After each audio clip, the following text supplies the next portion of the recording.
Hello everyone. आज हम लोग बात करने वाले हैं BSc first year geology second semester unit number first के एक टॉपिक के बारे में जिसका नाम है सेल मेम्ब्रेन ऑर्गेनाइजेशन। हिंदी में इसको क्या बोलते हैं? कोशिका झिल्ली संगठन। इसमें आपका दिया है ऑर्गेन मतलब इसकी उत्पत्ति के बारे में बताना है। फिर दिया है स्ट्रक्चर मतलब संरचना, और इसके जो स्ट्रक्चर या संरचना को समझाने के लिए 3 मॉडल दिए हैं। फर्स्ट है लिपिड बाइलेयर मॉडल या इसी को बोलते हैं डेनियली एंड डेवसन मॉडल। दूसरा जो मॉडल है प्लाज्मा झिल्ली की संरचना को समझाने के लिए वो है यूनिट मेम्ब्रेन मॉडल, और जो तीसरा मॉडल है वो है फ्लोइड मोज़ेक मॉडल।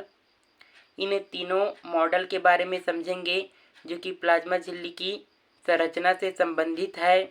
और इसमें दिया है केमिकल कंपोजिशन मतलब रासायनिक संगठन, मतलब प्लाज्मा झिल्ली या कोशिका झिल्ली जो है वो किन किन चीज़ों से मिलकर बना होता है इसके बारे में समझेंगे। और किसके बारे में जानेंगे? फंक्शन ऑफ सेल मेम्ब्रेन या प्लाज्मा मेम्ब्रेन। प्लाज्मा झिल्ली या कोशिका झिल्ली के क्या कार्य होता है इसके बारे में समझेंगे। ये जो टॉपिक है वो MSc second semester zoology paper third molecular cell biology unit number first का भी टॉपिक है, और क्लास 11th बायोलॉजी के लिए भी यूज़फुल होने वाला है। तो चलिए स्टार्ट करते हैं अपने इस टॉपिक को जिसका नाम है सेल मेम्ब्रेन या प्लाज्मा मेम्ब्रेन।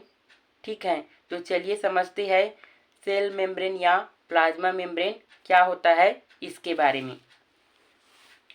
तो कोशिका झिल्ली नाम नगेली एंड क्रेमर साइंटिस्ट ने दिया था। कोशिका झिल्ली को प्लाज्मा लेमा भी कहते हैं। प्लाज्मा लेमा नाम फ्लावर साइंटिस्ट ने दिया था। ये जीवित झिल्ली है। ये कैसी होती है? ये पतली होती है। इसकी मोटाई यूकेरियोटिक कोशिकाओं के अंदर लगभग 75 एंगस्ट्रॉम होती है। ये प्रत्यास्थ होती है। ये चयनात्मक पारगम्य होती है, मतलब ये कुछ जैविक पदार्थों को ही आर पार जाने देती है और अन्य पदार्थों को ये रोक देती है।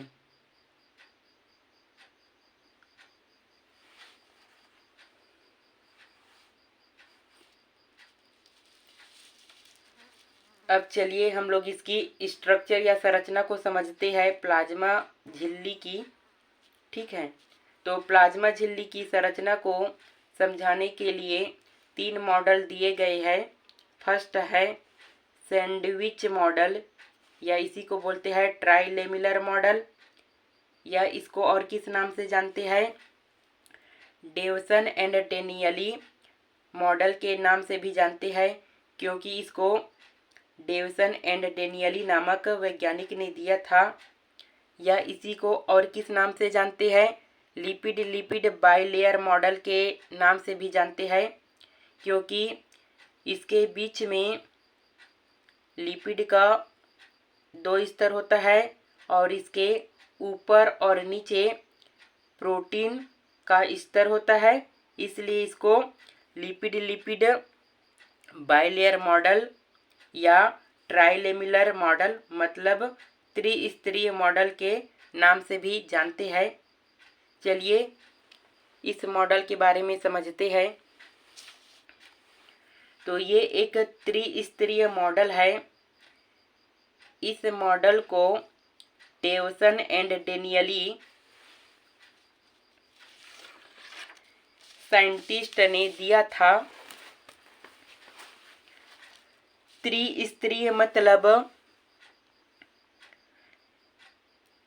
दोनों तरफ जो है प्रोटीन का स्तर है और बीच में फास्फोलिपिड का सैंडविच नुमा द्विस्तर है। ये तीनों स्तर मिलकर प्लाज्मा झिल्ली की मोटाई को 75 एंगस्ट्रॉन्ग बनाते हैं। ठीक है, कौन कौन मिलकर? जो प्रोटीन का 2 स्तर है और बीच में जो सैंडविच नुमा फास्फोलिपिड का द्विस्तर है, ये तीनों मिलकर प्लाज्मा झिल्ली की मोटाई को कितना एंगस्ट्रॉन्ग बनाते हैं? 75 एंगस्ट्रॉन्ग। ठीक है, 20 20 40 और 35 75। ठीक है,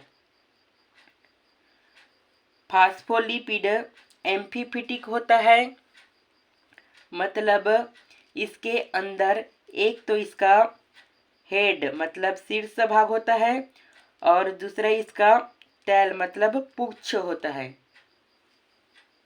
ठीक है, जो हेड होता है वो प्रोटीन स्तरों से जुड़े होते हैं और टेल एक दूसरे के आमने सामने होते हैं।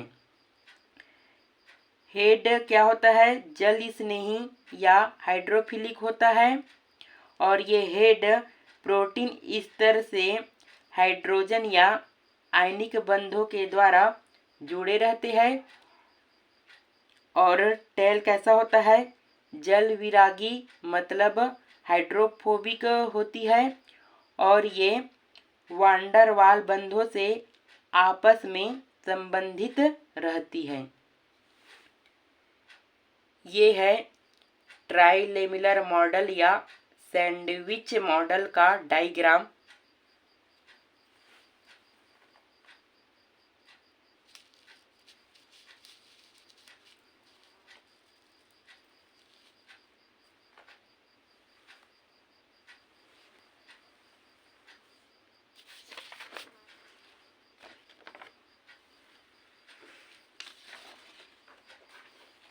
चलिए अब हम लोग दूसरा मॉडल को समझते हैं। वो है यूनिट मेम्ब्रेन कॉन्सेप्ट, इकाई कला प्रतिरूप।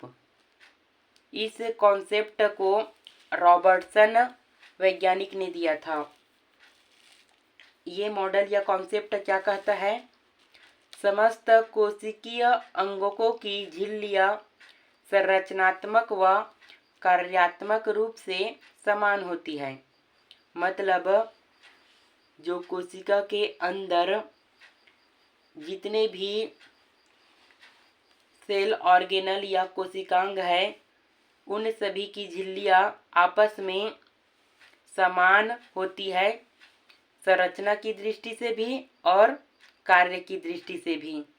ठीक है, रॉबर्टसन भी इस बात को मानता है कि प्लाज्मा झिल्ली त्रिस्तरीय होती है। मतलब रॉबर्टसन वैज्ञानिक भी कहता है कि जो प्लाज्मा झिल्ली है वो 3 स्तरों से मिलकर बनी होती है। सैंडविच मॉडल और रॉबर्टसन मॉडल, ठीक है, जिसको हम लोग किस नाम से जानते हैं? Unit membrane concept. और सैंडविच मॉडल को ट्राइलेमुलर मॉडल के नाम से जानते हैं।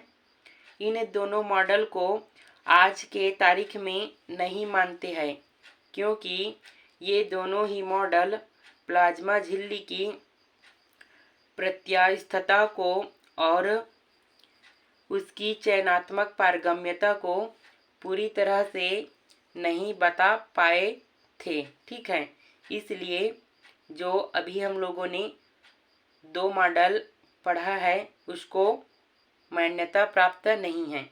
चलिए अब हम लोग तीसरा मॉडल देखते हैं जो प्लाज्मा झिल्ली की संरचना को समझाने में हेल्पफुल है। वो है फ्लूइड मोज़ेक मॉडल, तरल मोज़ेक प्रतिरूप। ठीक है, ये है फ्लूइड मोज़ेक मॉडल का डायग्राम। इसमें ये जो 2 प्रोटीन हैं, ये बाह्य प्रोटीन है या इसको परिधीय प्रोटीन कहते हैं, और ये आंतरिक प्रोटीन है। और बीच में ये क्या है, टनल प्रोटीन है। ठीक है, इन सभी प्रोटीन के बारे में मैं आप लोगों को आगे समझाऊंगा। ठीक है,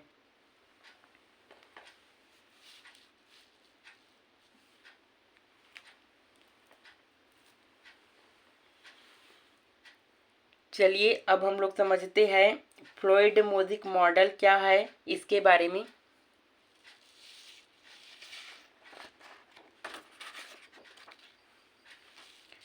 तो प्लाज्मा झिल्ली अर्ध तरल है और इस अर्ध तरल में फास्फोलिपिड व आंतरिक प्रोटीन मोज़ेक प्रतिरूप में पाए जाते हैं। ठीक है, तो फ्लूइड मोज़ेक मॉडल ऐसा कहता है। ठीक है, वास्तव में फास्फोलिपिड प्लाज्मा झिल्ली को तरलता प्रदान करता है एवं प्रोटीन मोज़ेक प्रतिरूप में पाए जाते हैं। हम ये भी कह सकते हैं कि फास्फोलिपिड के समुद्र में प्रोटीन के बर्फीले द्वीप। चलिए मैं आप लोगों को जो फ्लूइड मोज़ेक मॉडल है इसको एक और मॉडल के द्वारा समझाने की कोशिश करता हूँ, वो है गुलाब जामुन मॉडल। तो गुलाब जामुन मॉडल क्या है, तो प्लाज्मा झिल्ली की संरचना बिल्कुल एक हलवाई के यहाँ पर जो कढ़ाई पड़ी रहती है उसके अंदर चाशनी होती है और चाशनी के अंदर गुलाब जामुन पड़े रहते हैं, वैसी ही है।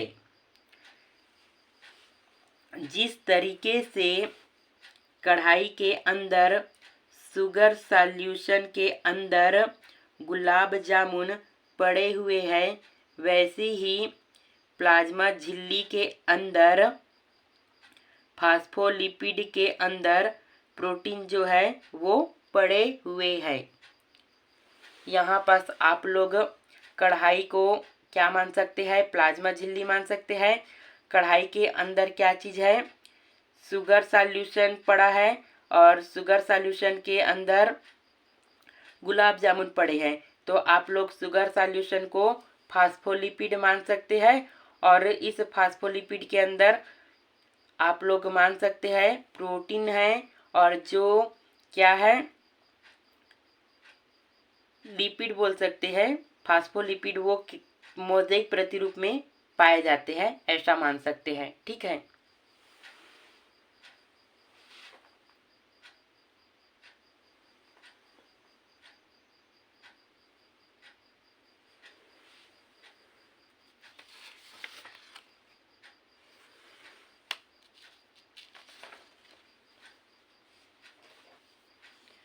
चलिए अब मैं आप लोगों को प्रोटीन के बारे में बताता हूँ जो डायग्राम में दिखाया था। तो जो प्रोटीन है वो दो प्रकार के हैं। फर्स्ट है आंतरिक प्रोटीन, इंट्रिंसिक प्रोटीन। ठीक है, तो ये आंतरिक प्रोटीन भीतर की ओर स्थित होते हैं एवं इन्हें आसानी से अलग नहीं किया जा सकता। इसका एग्जाम्पल है परमीएज। सेकेंड प्रोटीन है वो है बाह्य प्रोटीन या इसको बोलते हैं परिधीय प्रोटीन, एक्सट्रिंसिक प्रोटीन। तो ये क्या चीज़ है, ये परिधि पर स्थित होते हैं या पाया जाता है और इन्हें आसानी से पृथक कर सकते हैं। इसका एग्जाम्पल है स्पेक्ट्रिन। एक और प्रकार का प्रोटीन होता है वो है टनल प्रोटीन। तो टनल प्रोटीन क्या है, वास्तव में टनल प्रोटीन आंतरिक प्रोटीन ही होते हैं। ये टनल प्रोटीन प्लाज्मा झिल्ली की संपूर्ण लंबाई के अंदर पाए जाते हैं और ये कई सारे जल में जो घुलनशील पदार्थ होते हैं उनको ये मार्ग प्रदान करते हैं। इसका एग्जाम्पल है टनल प्रोटीन का वो है पोरिन प्रोटीन। तो ये पोरिन प्रोटीन क्या काम करता है? ये ट्रांसपोर्ट में मदद करता है या ट्रांसपोर्ट में काम करता है। ठीक है।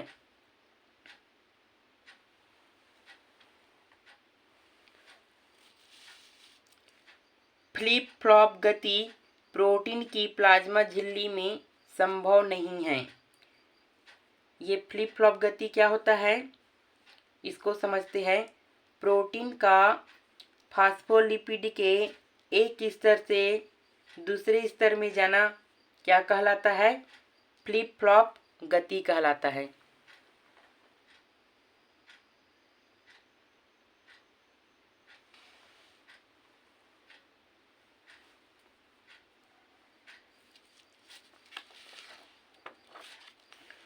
अब चलिए हम लोग इसकी केमिकल कंपोजिशन मतलब रासायनिक संगठन को समझते हैं।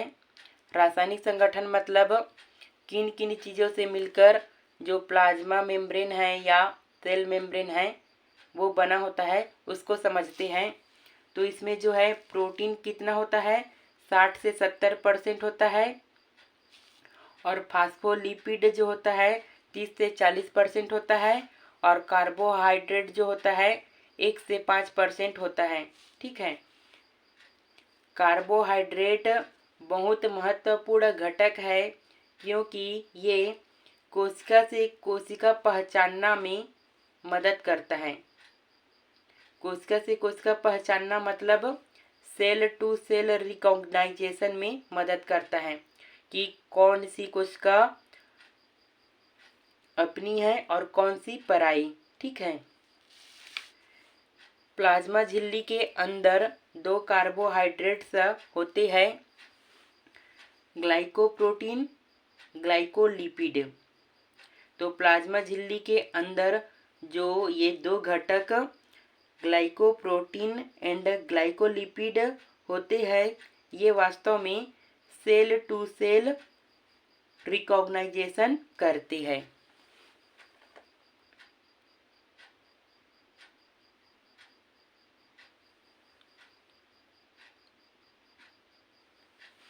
चलिए अब हम लोग फंक्शन के बारे में समझते हैं। फंक्शन मतलब कार्य के बारे में। ठीक है, कि प्लाज्मा झिल्ली या सेल मेम्ब्रेन का क्या क्या कार्य होता है। ये चयनात्मक पारगम्य होती है और ये कई सारे पदार्थों को चयन करके भीतर आने देती है। प्लाज्मा झिल्ली के कार्बोहाइड्रेट घटक के कारण सेल टू सेल रिकॉग्नाइजेशन होता है।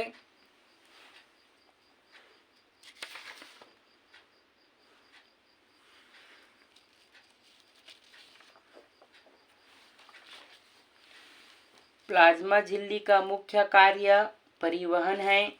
इसके द्वारा सक्रिय परिवहन हो सकता है, इसके द्वारा निष्क्रिय परिवहन हो सकता है। कोशिका से पदार्थ बाहर निकल सकते हैं जिसे एक्सोसाइटोसिस कहते हैं। कोशिका के भीतर भी पदार्थ आ सकते हैं जिसे इंडोसाइटोसिस कहते हैं। इंडोसाइटोसिस जो है वो 2 प्रकार का होता है। एक होता है पिनोसाइटोसिस। तो पिनोसाइटोसिस के अंदर तरल पदार्थों का क्या होता है? अंतर्ग्रहण होता है। दूसरा होता है फैगोसाइटोसिस। तो फैगोसाइटोसिस के अंदर क्या होता है? जो ठोस पदार्थ रहते हैं उसका अंतर्ग्रहण होता है। ठीक है। पिनोसाइटोसिस कहने का मतलब है जब कोई पदार्थ तरल रूप में कोशिका के अंदर आता है तो उसको पिनोसाइटोसिस बोलते हैं। और फैगोसाइटोसिस का मतलब होता है जब कोई पदार्थ ठोस रूप में कोशिका के अंदर आता है तो उसको हम लोग क्या बोलते हैं?